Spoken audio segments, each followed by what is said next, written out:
نماز کی اہمیت کے لیے اتنی صرف بات کافی ہے کہ دین کے تمام احکام،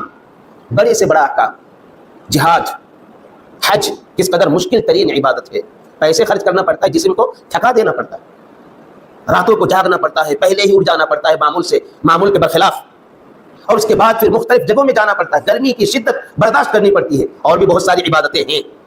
بہت ساری عبادتیں ہیں،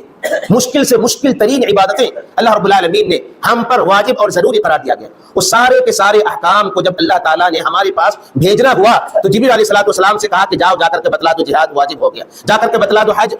مالداروں پر فرض ہے، جا کر کے بتلا دو مالداروں پر زکوٰۃ واجب ہے، جا کر کے بتلا دو فلاں چیز واجب ہے، فلاں چیز سنت ہے۔ جبریل علیہ السلام کو بھیجا گیا ہر ایک حکم کے لیے، لیکن جب نماز کی باری آئی، نماز کو دینا ہوا تو جبریل علیہ السلام سے جا کر کے اللہ رب العالمین نے نہیں کہا کہ جاؤ نبی صلی اللہ علیہ وسلم کے اوپر وحی نازل کرو اور کہو کہ آپ پر نماز اور آپ کی امت پر نماز فرض کی گئی ہے، نہیں، جبریل علیہ السلام سے کہا کہ بلا لاؤ،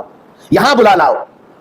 پہلے آسمان پر نہیں، دوسرے نہیں، تیسرے نہیں، ساتویں آسمان پر بھی نہیں، اس سے بھی اوپر، یہاں تک کہ اس سے اوپر سدرۃ المنتہا ہے، اور سدرۃ المنتہا میں جا کر کے جبریل علیہ السلام رک گئے کیونکہ ان کی باؤنڈری وہیں تک ختم ہو جاتی، اس کے آگے وہ جا بھی نہیں سکتے تھے، کہا کہ یہاں سے آگے میں جا نہیں سکتا، اب یہاں کا سفر آپ کو اکیلا کرنا پڑے گا۔ سدرۃ المنتہا سے بھی اوپر اللہ کے نبی صلی اللہ علیہ وسلم گئے، اور وہاں پر جا کر کے اللہ رب العالمین نے نبی صلی اللہ علیہ وسلم کو نماز کا تحفہ دیا۔ صرف اتنی بات نماز کی اہمیت کے لیے کافی ہے۔